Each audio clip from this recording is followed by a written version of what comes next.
welcome back to another edition of Across the Conference presented by Allstate here on Big 12 Studios. I am Ari Temkin along with Sydney Staples. Merry Christmas to you, Sydney. Why, thank you, and happy holidays, sir. Happy holidays. Happy New Year, everybody, as we gear up for the Christmas season and, of course, the New Year as well. Let's talk a little wrestling on today's show.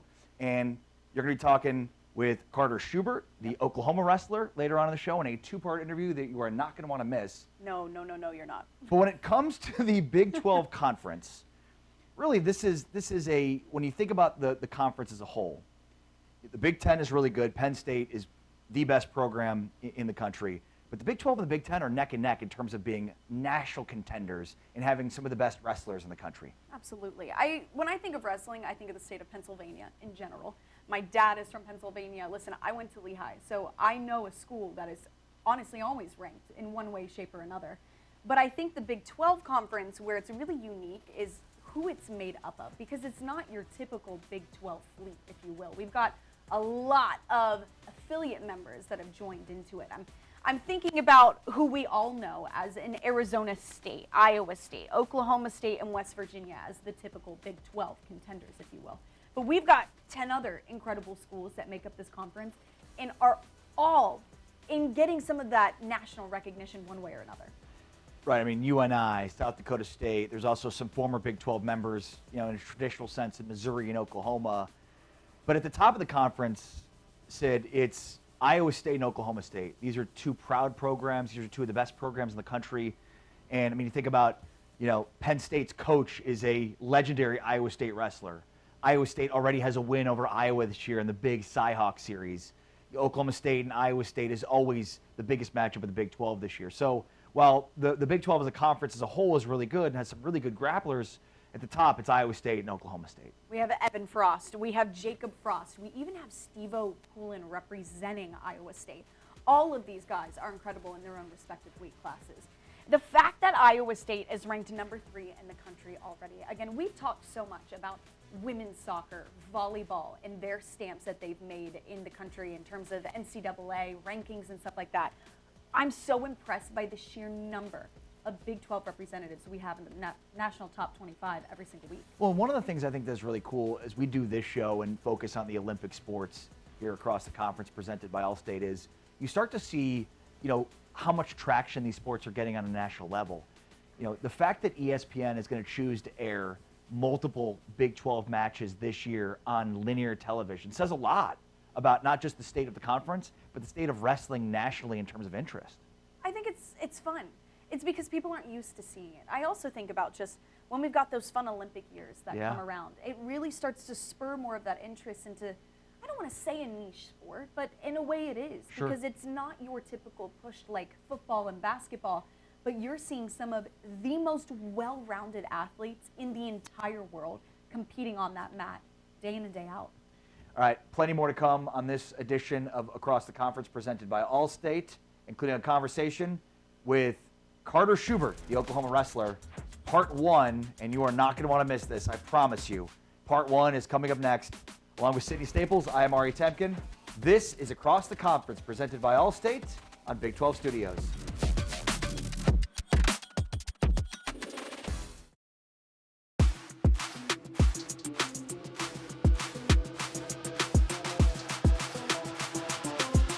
Okay, I have so many questions for you about wrestling and what you do. Okay, but I have to start with this background. Where are we sitting? Where am I talking to you from? This is just my apartment situation, and I've always been into frogs and turtles and lizards and stuff, so I have a bunch of that back there. And yeah. Wow, how many? Oh, I have 8 frogs, 4 geckos, and then a couple other lizards and turtles. Wow, okay, what are some of these named after? Do we have funky names? I don't name most of them. I just named the first one I got, which I got around Halloween, so I named it Hollow, which is kind of a lame name, but I was just gotta be something dedicated to that. And then yeah, I got these 2 new frogs too recently, and I want to name them probably, but I haven't decided yet. Ooh, okay. What if we like, I don't know, one could be Norman, one could be Boomer, Yeah, one could be Sooner. yeah, that's smart. Yeah, Boomer and Sooner. Exactly. Just names for you to think about. All right. Yeah. But Carter, listen, something else that you have brought back to Norman is a title, having won that Las Vegas Invitational. And I want to take you back to that moment, to the overall Invitational itself. What would you say was your toughest match, your hardest opponent? Um, Honestly, I think the first match was my hardest just because for some reason I got really tired that match and um, I don't know, just to get the nerves out and whatnot. But yeah, that first match was probably the most exhausting. Interesting. You think there's any, I don't know, anything about a lizard, anything about a turtle that you could find in your wrestling game, if you will? Or is that too much of a stretch? Um, I feel like a lot of my friends say that I wrestle like a bunch of different animals. So yeah, I used to been like nicknamed in the past like Frogman, and they say I look like a gorilla and whatnot because I'm kind of short and stocky and built for my weight. But yeah, I get that a lot. Interesting. Okay, I'm glad that we found, a little red string that we could tether between all of Yeah. that. uh, in that tournament that you came out on top with in your weight class, 174, what did you learn about yourself that you're going to be able to take with you throughout the rest of this season? I think one thing I've really been trying to focus on is like the process and just like making sure that I'm executing what I'm really good at and what I know I can do. And I realized throughout that tournament that I can execute the things that I believe in against anybody in the country. And I just need to go out and wrestle more, and everything's going to work out for me. Take me to that moment when you're at the top of the podium, okay? You've won it. What's going through your mind? Um, I think the first thing that comes to mind is just like maybe relief, knowing that I've put so much work in for so many years and kind of been, I haven't competed a lot in the past few years, and just knowing that I've been doing all the right things and just like trusting in the preparation I put into like, all those previous years to that moment and for future moments was like really special for me. I know that the conference is also recognizing that, you being the Big 12 Wrestler of the Week after your performance in Las Vegas. What would you say is your standard? What are the expectations that you have for yourself in this season? I think one standard that I'm really, really, really focused on is I would just want to make sure I go into like every practice remembering why I do it and what I want to achieve. And I think that's really helped elevate myself this year. Just making sure that I like remind myself every morning where I want to be at the end of the year and why I do it. Awesome. What is your pre-match routine? Do we have anything that we have to do before we wrestle? I definitely like to pull up my socks before I get on the mat just so I know I could get the like little color straps on. That's important for me, but I also just kind of like remind myself that it's at the end of the day it's just wrestling and there's no reason to be worried about anything. I put a lot of preparation in and I put a lot of effort in and I'm very confident in how I, prepared myself. So it's just time to go have fun. Very cool. Okay. Who were you as a wrestler at California Baptist then versus now, you being at Oklahoma? I think the biggest difference for me is my mindset when I'm on the mat. I think when I was in California and even like my whole entire high school career, it's always been, just get a takedown, control the match, and get out. And now it's like my main mentality is like attack, like always be on that guy, no matter what, like control the pace and make that guy not want to wrestle. Awesome. Why did you choose the Big 12? The Big 12 is one of the best conferences for sure, and I just think it gives me the best opportunity, honestly, to go to the NCAA's and compete at my best. Tell me about your journey, if you will, from upstate New York all the way out to California and now being in Norman, Oklahoma. How did you get all across there? What were you up to? So it's pretty interesting. I started in upstate New York, and then later on I actually went to a boarding school for wrestling in Pennsylvania. And then from there I ended up in California training, and I was willing to sacrifice going anywhere in the country to be great at what I love. And I realized that California wasn't the place for me, and that I had to look somewhere else. And then I found Oklahoma, and I really, really am excited to be here, and I think this is the best place for me. What should somebody watching know about you as a wrestler in terms of what it takes to be one, let alone a good one competing at this level? I think you gotta really understand that you've got to do it for the right reasons, and if you don't love it, it's going to be really, really hard to do it because of how hard, difficult the sport is and how much sacrifice it takes. What kind of training, what does the year look like in terms of training? I know that we're looking at kind of nationals, March, April time, but what does it look like up until that point? It's always a mixture every week of getting a couple of really hard practices in, making sure that, we're getting past that wall, pushing that wall back a little bit, but at the same time, trying to hone our skills and, not necessarily learning new techniques altogether, but fixing little nuanced details and the things I already know. Alrighty. Carter, thank you so much for your time. We'll be rooting for you, and we'll be thinking about all your pets behind you as well. All right, thank you so much. Great work there, Sydney. Why, thank you. I cannot wait to see part 2. I'm telling you, you are not going to want to miss part 2 because it's not just about wrestling. It's about frogs and reptiles. Many amphibians. And listen, you might even see a little cat in the corner, okay? But he definitely has a very interesting hobby, if you will. Just like I love my dogs, he loves his reptiles. Yeah, most people like dogs or cats. Yeah. Some, like amphibians and reptiles. We'll hear more about that next. With Sydney Staples, I am Ari Temkin. This is Across the Conference, presented by Allstate on Big 12 Studios.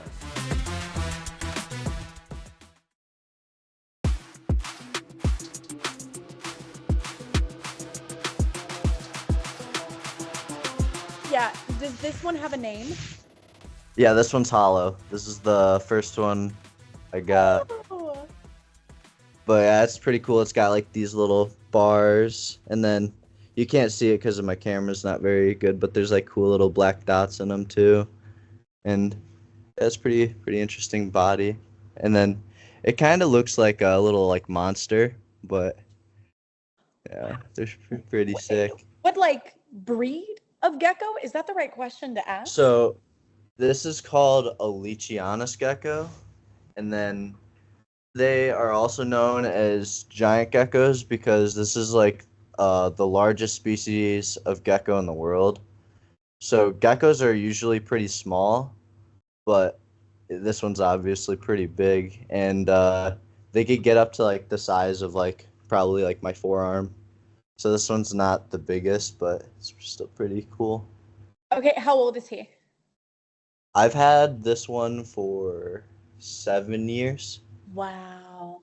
Yeah. Fun fact, my brother had 2 geckos when we were growing up. One ate the other's tail.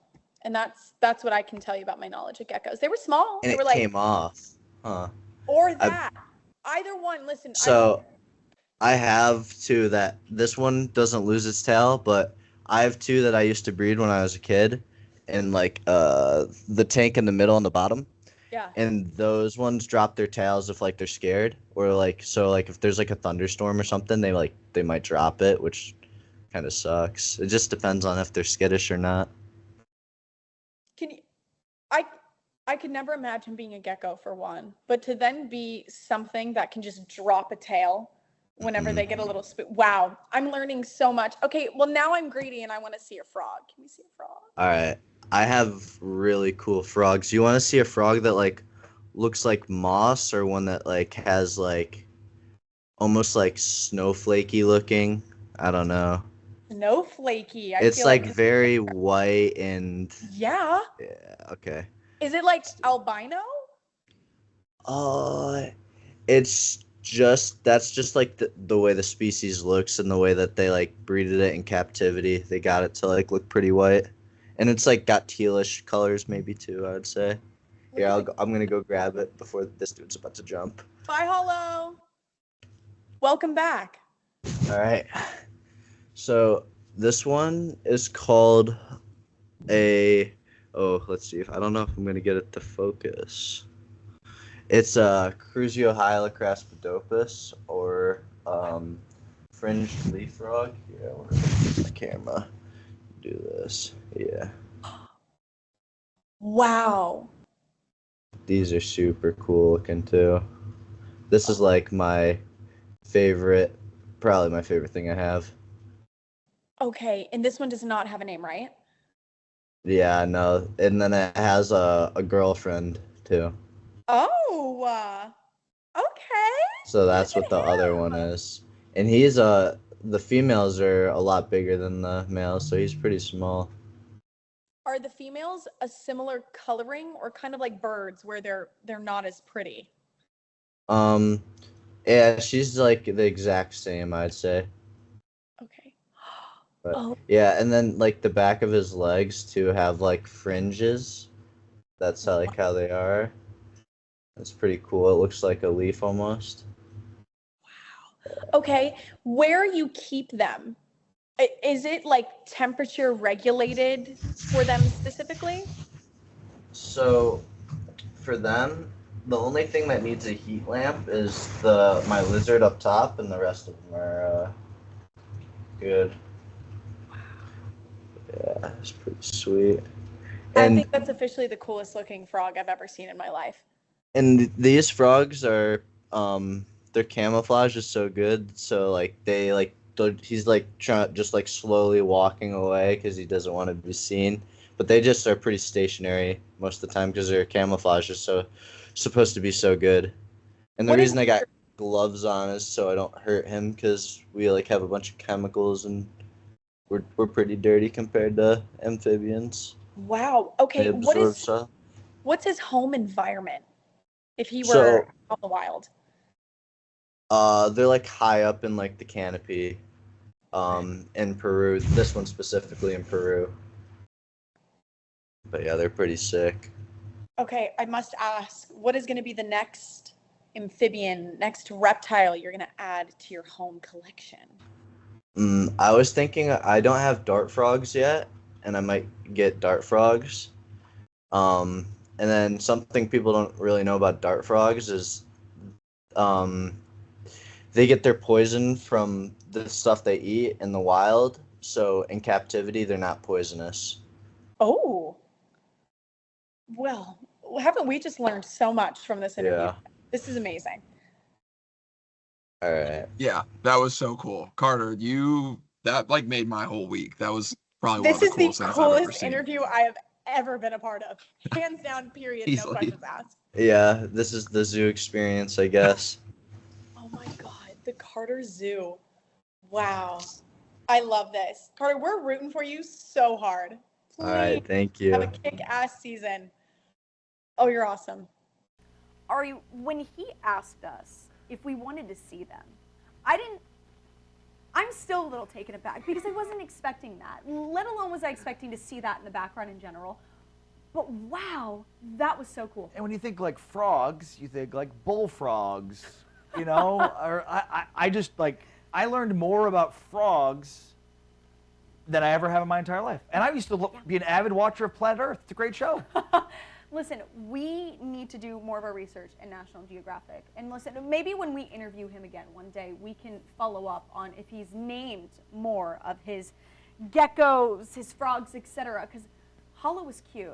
I really liked Hollow, but I'm really hoping that he did maybe name some of them Boomer sooner in honor of him being at OU. How do you find a frog that can't be touched by human skin as a human with skin? We need to ask him in a follow-up interview. That's a devastating feature for a frog. No, it really is. However, that was a really cute frog. Like, I believe he called it a snowflake Listen, that was the coolest looking Cute. frog I've ever seen. You Truly. wake up in the middle of the night and there's that frog in your bed. You're like, oh, look at how adorable that is. How are you? Never heard of frogs being cute, but everybody's got their thing. You know what? It's okay. I think tadpoles are cute. So now we get to see not your classic green frog. We're not seeing your classic green frog. We're getting to see, I've never seen a white camouflaged frog in my entire life, but now I can check that out of a bucket list that I didn't even know existed. Yeah, exactly. And didn't know that wrestling could be so frog hospitable. No kidding. Yeah. All right, for Sydney Staples, I'm Ari Temkin. Have a Merry Christmas. Thanks for joining us in today's episode of Across the Conference, presented by Allstate on Big 12 Studios.